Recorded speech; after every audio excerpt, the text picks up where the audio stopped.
Good morning my dear student, आप सबका BIS के इस ऑनलाइन प्लेटफॉर्म में बहुत बहुत स्वागत है। आज हम क्लास 12 का रे ऑप्टिक्स चैप्टर स्टार्ट कर रहे हैं, दैट इज चैप्टर नंबर 9। चलिए, ये कुछ इसके टॉपिक्स हैं, इन सब के बारे में अपन डिटेल करेंगे। फर्स्ट टॉपिक अपन स्टार्ट कर रहे हैं, that is reflection of light. Daily activity में आप लोगों ने सीखा होगा कि कोई भी रे किसी प्लेन सरफेस पर आकर इंसिडेंट होती है तो वो उसी मीडियम में वापस लौट जाती है। कोई भी रे किसी प्लेन सरफेस पर आके या प्लेन मिरर पर आके इंसिडेंट होती है तो वो उसी मीडियम में वापस लौट जाती है। लाइट के इस फिनोमिना को क्या बोलते हैं? Reflection of light. इसके लॉज पूछे जाते हैं, इसके दो ही नियम हैं, है ना। 2 नंबर का सवाल पूछा जाता है बोर्ड के अंदर, ध्यान रखिएगा। और 2 नियम है। पहला नियम क्या है कि जो भी लाइट आती है वो और जो भी लाइट जाती है और नॉर्मल, तीनों नॉर्मल एक ही तल में स्थित होते हैं। दूसरा क्या नियम है कि जो आपके इंसिडेंट रे आई है वो नॉर्मल के साथ जो एंगल बना रही है, रिफ्लेक्टेड रे भी नॉर्मल के साथ उतना ही एंगल बनाएंगी। कहने का मतलब एंगल ऑफ इंसिडेंट और एंगल ऑफ रिफ्लेक्शन दोनों ही आपस में कैसे होते हैं? बराबर होते हैं। तो रिफ्लेक्शन ऑफ लाइट क्या है कि कोई लाइट की रे आई, मिरर पर टकराई और वो उसी मीडियम में वापस लौट गई।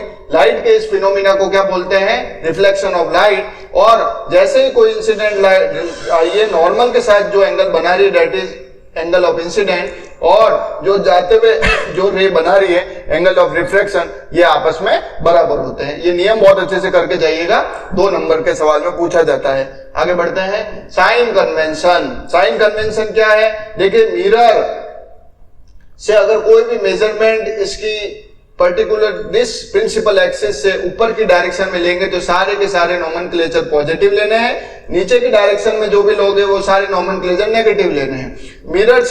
मिरर से अगर आप इस डिस्टेंस, इस डायरेक्शन में जाएंगे तो सारे नेगेटिव लेने हैं और जस्ट इस डायरेक्शन में जाएंगे तो पॉजिटिव लेने हैं। कैसा भी मिरर हो, है ना, चाहे कॉन्केव मिरर हो चाहे कॉन्वेक्स मिरर हो, आपको ध्यान रखना है कि ऊपर की डायरेक्शन में जाएंगे तो सारे पॉजिटिव लेने हैं, नीचे की डायरेक्शन में जाएंगे तो सारे के सारे नोमेनक्लेचर नेगेटिव लेने हैं। इस डायरेक्शन में जाएंगे तो सब क्या लेने हैं? नेगेटिव लेने हैं, और इस डायरेक्शन में जाएंगे तो सब पॉजिटिव लेने हैं। ये बेसिक नोमेनक्लेचर है।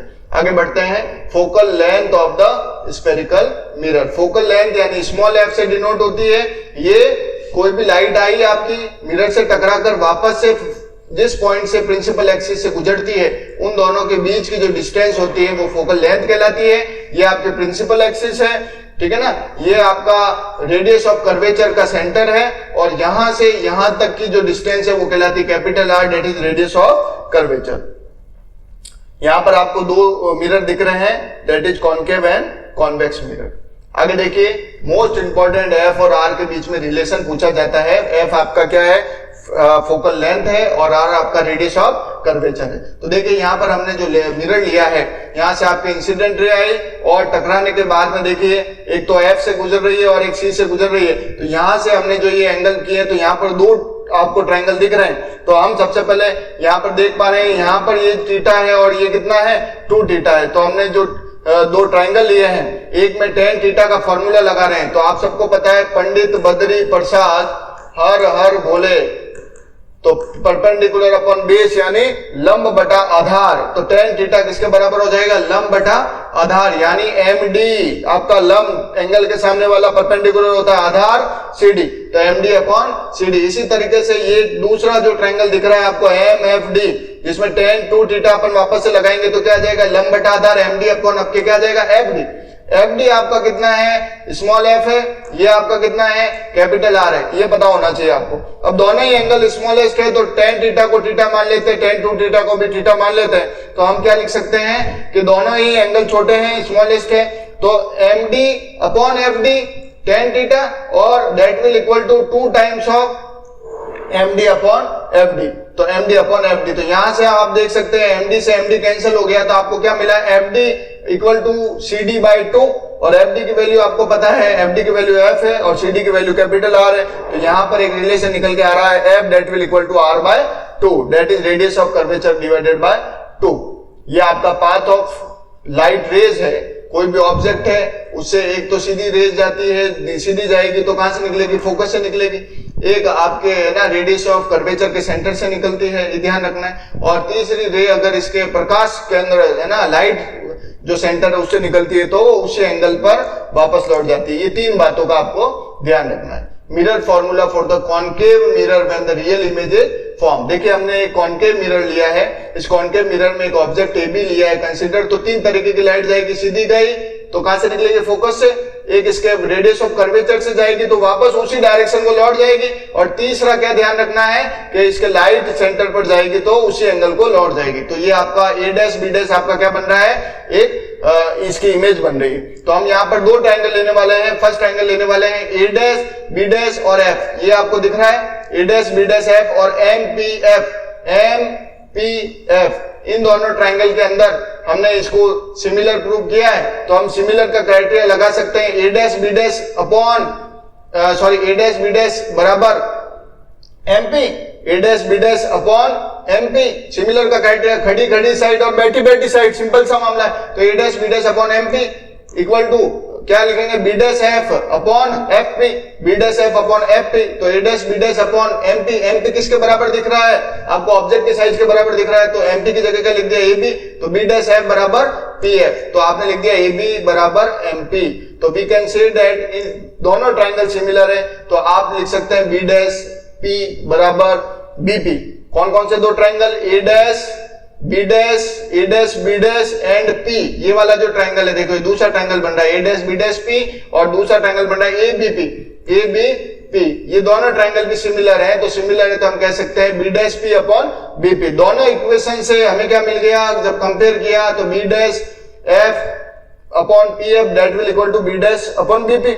इन दोनों को सब्ट्रैक्ट किया, सब्ट्रैक्ट करने के बाद में साइन कन्वेंशन यूज किया, जहां से यू बी एफ की वैल्यू मिल गई।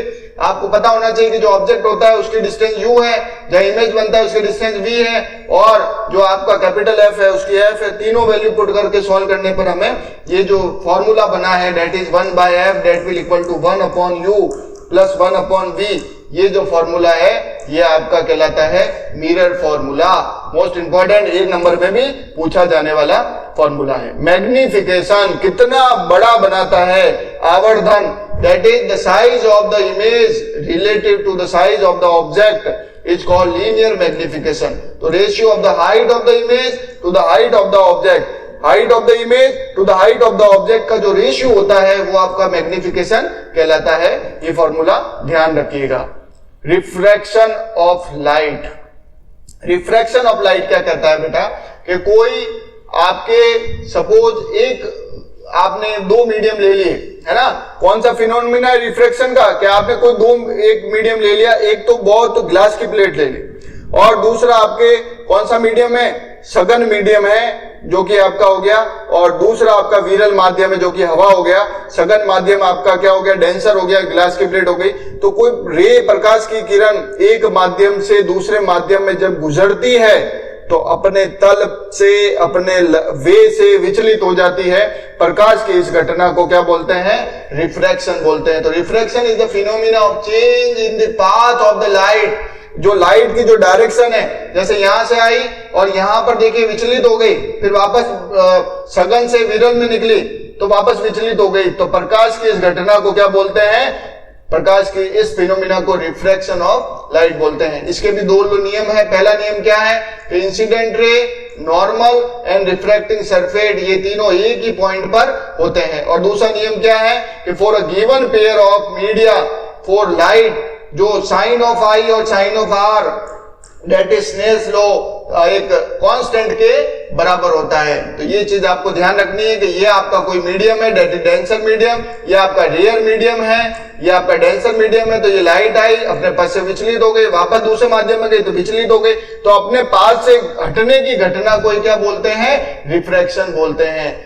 तो आज यहीं तक ही अपन करते हैं, है ना, और नेक्स्ट वीडियो इसके कंटिन्यूएशन में जल्दी आपको मिल जाएगा। Thank you class.